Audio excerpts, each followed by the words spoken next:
Αγαπητοί εν Χριστώ αδελφοί,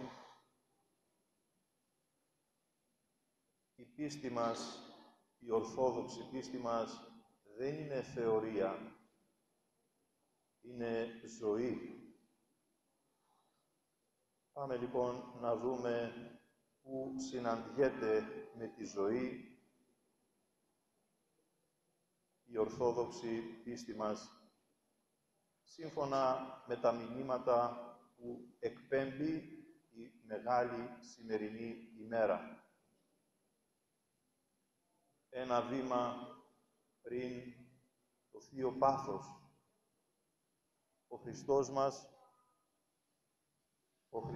μας θα ανέβει στον Σταυρό για τις δικές μας αμαρτίες. Μόλις χθες έκανε το μεγαλύτερο από τα θαύματά του επί της γης. Έδωσε ζωή σε έναν τετραήμερο νεκρό. Ακόμα και οι αδελφές του Λαζάρου δεν μπορούσαν να το πιστέψουν.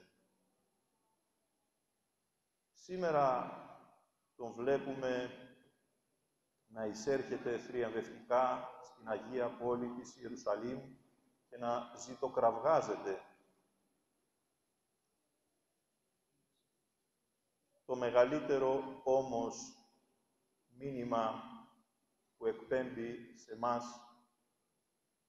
και εδώ είναι που συναντιέται η πίστη με τη ζωή, αυτό το μήνυμα οφείλουμε να πάρουμε για να συμπορευτούμε μαζί του στη Σταύρωση και να συναναστηθούμε μαζί του. Το μεγαλύτερο μήνυμα που εκπέμπει τη σημερινή μέρα δεν είναι η θριαμβευτική του είσοδος στα Ιεροσόλυμα, αλλά είναι η ταπείνωσή του. Καβάλα σε τι μπαίνει στα Ιεροσόλυμα ο Χριστός μας, αδελφοί? Καβάλα σε ένα ταπεινό γαϊδουράκι, που πάει να πει με τα δεδομένα της εποχής, πάρτε το πιο σαραβαλάκι αυτοκίνητο. Όχι σε κανένα 4x4, ούτε σε καμιά λιμουζίνα. Τι διδάσκει? Ταπείνωση διδάσκει. Να μην τα πολυλογούμε και το κουράζουμε.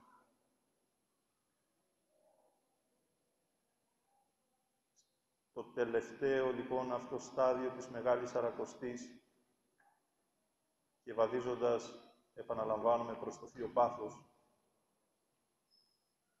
οι πειρασμοί, όπως πάντοτε, είναι πολλοί. Ο μεγαλύτερος ίσως είναι στις μέρες μας, σε αυτές τις μέρες τις πονηρές και ύπουλες, αλλά και θανατηφόρες.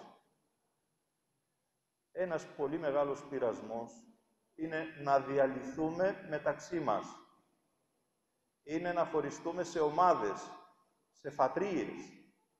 Είναι το πανάρχαιο κόλπο του διαβόλου, το διέρη και βασίλευε. Όπου θέλει να πατήσει πόδι, πρώτα μας κάνει 1000 κομμάτια. Είτε λέγεται οικογένεια, είτε λέγεται φιλία, είτε λέγεται εκκλησία, είτε λέγεται εταιρεία. Το διέρη και βασίλευε. Θα μου επιτρέψετε κάποιους προβληματισμούς και σκέψεις που δεν είναι δικές μου. Τις δανείζομαι από ανθρώπους σοφούς, πνευματικούς, τους οποίους τους ακολουθούμε ταπεινά, αφού εμείς δεν έχουμε τα κότσια τα δικά τους. Και θα τις διατυπώσω με πολύ σεβασμό και με πολύ προσοχή και μάλιστα όχι δογματικά, ότι έτσι είναι, αλλά με ερωτηματικό. Με ερωτηματικό. Είναι δείγμα της ταπείνωσης που πρέπει να μας διακατέχει όλους που είναι το κατεξοχήν στοιχείο που μας ενώνει με τον Χριστό μας, είναι δείγμα της ταπείνωσης, ο ένας να βλέπει με μισό μάτι τον άλλον, εκείνος που δεν φοράει μάσκα, είναι άραγε πιο πιστός από τον άλλον που φοράει. Και αυτή είναι η δουλειά μας μέσα στην Εκκλησία. Συγχωρέστε με, δεν έχει να κάνει με τον παρόντα ναό και με την παρούσα ενορία. Έχει να κάνει γενικά με την κατάσταση που παρουσιάζουμε εμείς οι πιστοί Ορθόδοξοι Χριστιανοί σε όλους τους ναούς και σε όλες τις εκκλησίες. Είναι λοιπόν πιο πιστοί αυτοί που δεν φοράνε μάσκα και είναι λιγότερο πιστοί εκείνοι που φοράνε. Μήπως αυτό μας γυρίζει στα χρόνια της οικονομαχίας, όπου έγινε μαλλιά κουβάρια ολόκληρη η Βυζαντινή Αυτοκρατορία, έγινε θρησκευτικός εμφύλιος πόλεμος. Δεν πρέπει εμείς να έχουμε πνεύμα ταπείνωσης. Δεν πρέπει κάπου να συναντηθούμε μεταξύ μας. Οι προβληματισμοί μας και οι ενστάσεις μας είναι δεκτές. Και σίγουρα την αλήθεια για αυτό που ζούμε τώρα, εδώ και ένα χρόνο, δεν θα τη μάθουμε, αδελφοί, εύκολα. Ίσως και να μην τη μάθουμε ποτέ. Ή μπορεί να τη μάθουμε φιλτραρισμένη, όπως θέλουν να μας την σερβίρουν. Όμως, είμαστε ή δεν είμαστε μπροστά σε μια φωτιά που καίει. Και όταν η φωτιά καίει, δεν είναι ώρα να αμπελοφιλοσοφούμε ποιος την έβαλε, γιατί την έβαλε, αν είναι έτσι, αν είναι αλλιώς. Η φωτιά καίει και πρέπει να σβήσει. Άνθρωποι πεθαίνουν ή δεν πεθαίνουν. Ας πάμε σε ένα σπίτι από αυτά που έχασαν τον άνθρωπό τους, να τους πούμε και να ακούσουμε τον πόνο τους και το κλάμα τους. Αυτά όλα δείχνουν ότι δυστυχώς και εμείς που λέμε ότι είμαστε του Χριστού, που λέμε ότι είμαστε στην Εκκλησία και ότι τον ακολουθούμε και ότι προσπαθούμε να είμαστε δικοί του, δυστυχώς ίσως δεν έχουμε το κατεξοχήν, αυτό που είναι το κλειδί της μετανοίας και είναι το κλειδί που θα μας οδηγήσει κοντά του. Δεν είναι λοιπόν ώρα να διχαζόμαστε, να διαιρούμαστε και να χωριζόμαστε. Ο καθένας ας έλθει με τους φόβους του, με τις ενστάσεις του, με τις απόψεις του δεκτές. Αλλά ας σεβόμαστε και την άποψη και τον φόβο και την ένσταση του άλλου. Ας μην φέρνουμε και σε δύσκολη θέση τους ιερείς μας. Αυτοί έχουν ευθύνη, πολύ μεγαλύτερη από εμάς. Εμείς έχουμε ευθύνη ο καθένας μόνον για τον εαυτό του.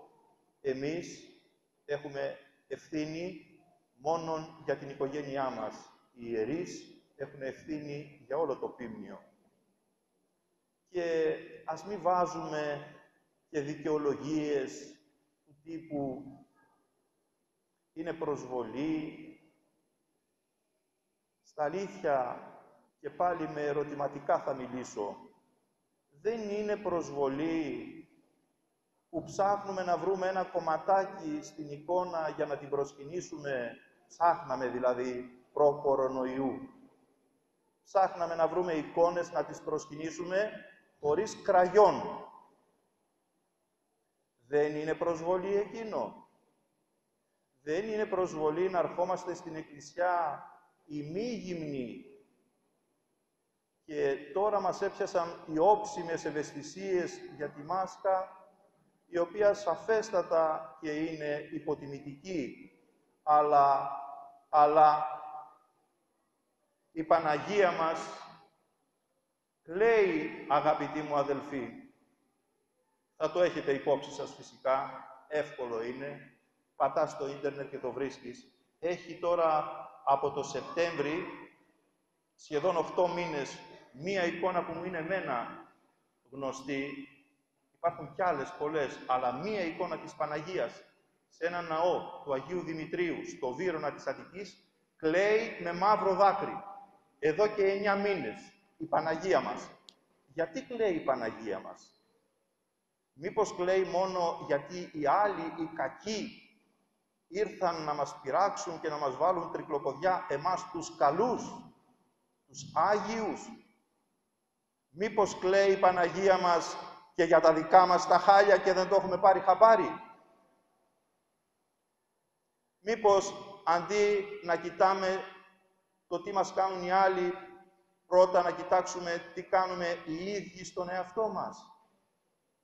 Μήπως η μεγαλύτερη αμαρτία που κουβαλάμε πάνω μας είναι ίσως αυτή που δεν έχουμε κάνει ακόμα? Ναι, να το επαναλάβω. Μήπως η μεγαλύτερη αμαρτία είναι αυτή που δεν έχουμε κάνει ακόμα? Ποια είναι αυτή αφού δεν την έχουμε κάνει?